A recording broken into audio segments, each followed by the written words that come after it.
Game 1 of the Island Division semifinal series is in the books. We needed extra time to find a winner, and this man is our game-winning goal. Austin Kamer joins us up here on our post-game show. Let's start with that game winner, because you had an eventful game, and there's a lot to talk about. Everything kind of just opened up for you along that left flank there. Talk us through it.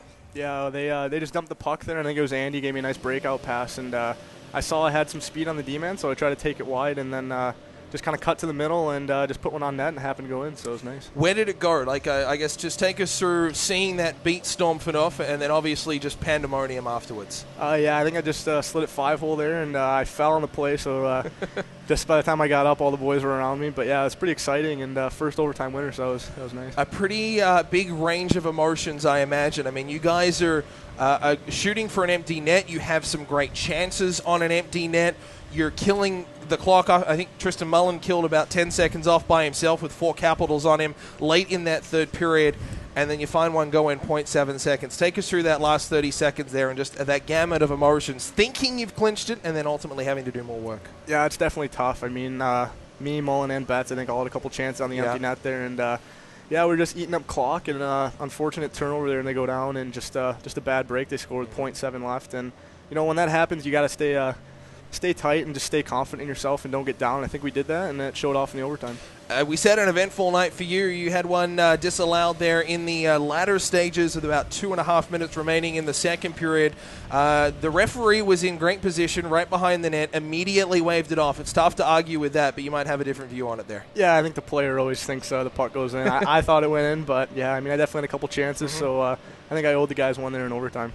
To get the quick start, I mean, it seemed to be a heavy pace to the game to start. I mean, it was quick back and forth. The Kings got out to a good start, really kind of dominated the opening 5-7 minutes. Cowichan got their feet underneath. How big was that first goal to set a tone, despite the fact it came 15 minutes in, to really set a tone and play with a lead instead of chase? Yeah, it's always good to get the first one. I mean, I think we're pretty good when we score the first goal, so that's definitely huge for us. And, yeah, I mean, just kind of open the series. You want to bring momentum in, and everything helps. So, yeah, getting the first one at home is definitely big. Adam Brubaker, not a very typical goal from Brew either to make it 1-0.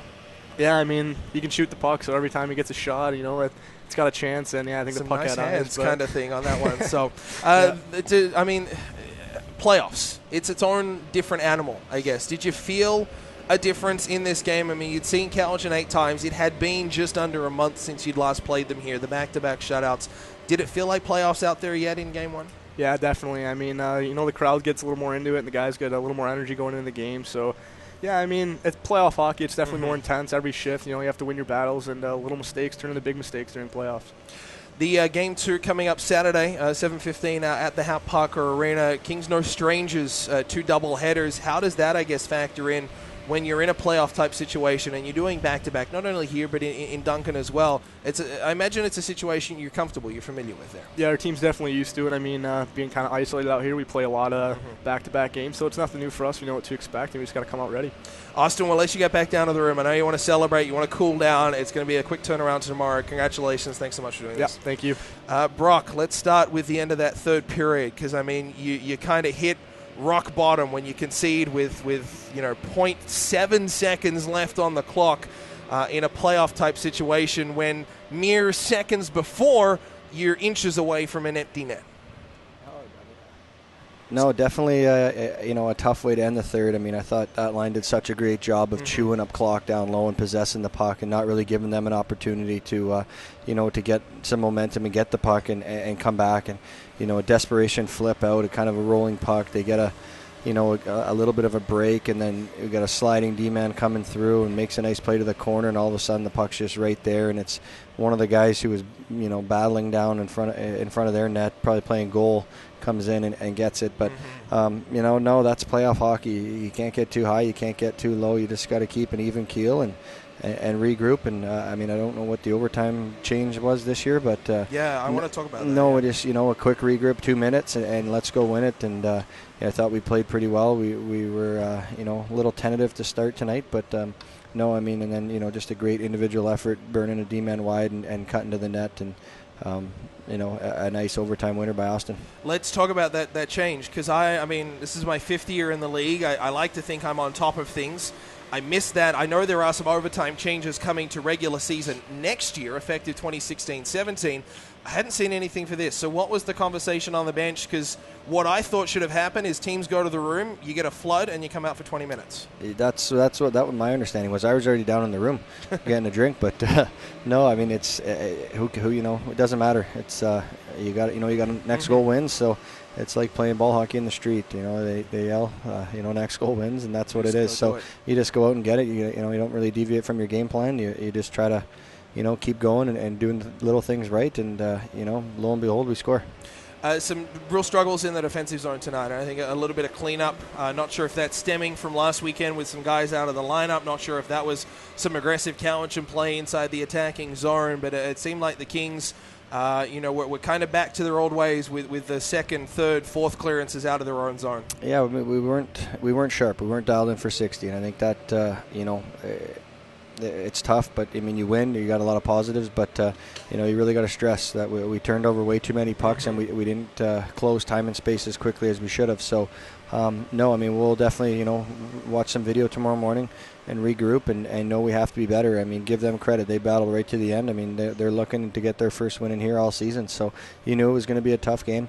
I think Kent told the guys in the morning skate he was expecting a one-goal game or an overtime game tonight. So. We just got to make sure we amp it up and we take pride in playing in our own building and take pride in our own end, and especially in front of our net. There was too many second, third whacks. I mean, Smitty was huge again. And, we got to go back and just assess our D zone and take away time and space and make sure outs are outs. From a player's perspective, we touched on it a little bit there with Austin about playing with the lead and Adam Brubaker's goal. You had a 2-1 lead through 40.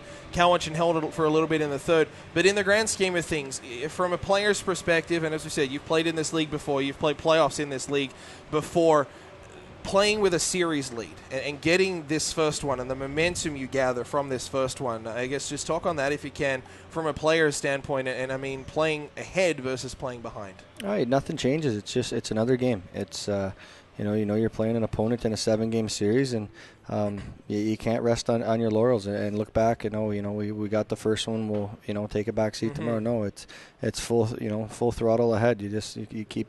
You get an opponent down. They're going to come out and play harder. I mean, they're obviously shooting for a split here to get back in their building where they've had success against us. Absolutely. So, no, I mean, it's, we just have to be ready. We're dialed in for 60, and tomorrow's a new day. The sun's going to come up, and we got a job to do, and that's win game 2. It's Sunshine Coast weather in March. I'm not sure the sun's going to come up, or if it does, I'm not sure if we'll see it.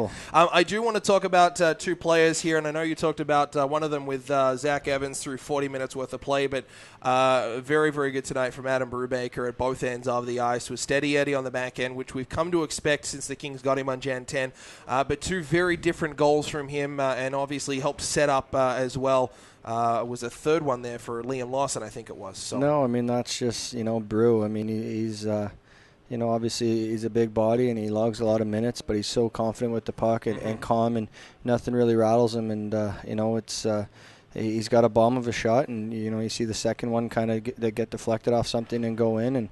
And his first one, everyone says the big guys have no hands, but, I mean, it's, like basketball, point guards are 6'8" now. So, no, just... a nice switch up top by him and Lawson, and to drive hard to the net, and a nice little move in tight to get her up.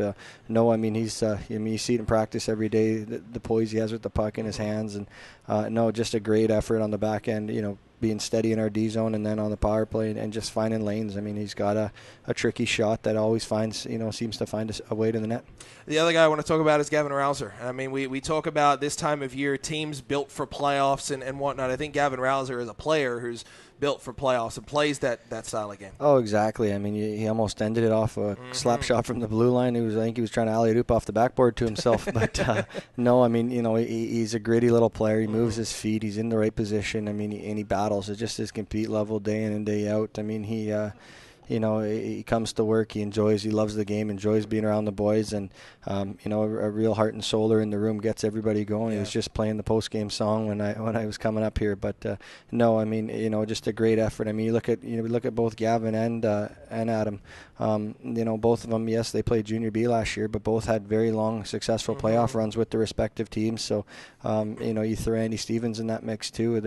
They're guys who know how to win and have been around a winning culture. So it definitely rubs off on other guys. And, our guys who've been here for 2 or 3 years, it rubs off on them. Everyone's been, asking about experience and what do you got. It's just, it doesn't matter. It's a game, but, you move forward day to day and you just work on getting better and putting another nail in the coffin of your opponent. Kings will try and do that Saturday night at 7:15 start here at the Hap Parker Arena. Brock, congratulations on Game 1. Thanks so much for doing this. Yeah, thank you. Just got a text message on the way up here from JJ Colshaw, so he's nice. Was listening in. So I'll give a little hello to JJ, and hopefully win another one tomorrow for him. Former Kings captain JJ Colshaw. Brock, thank you so much. Thank you.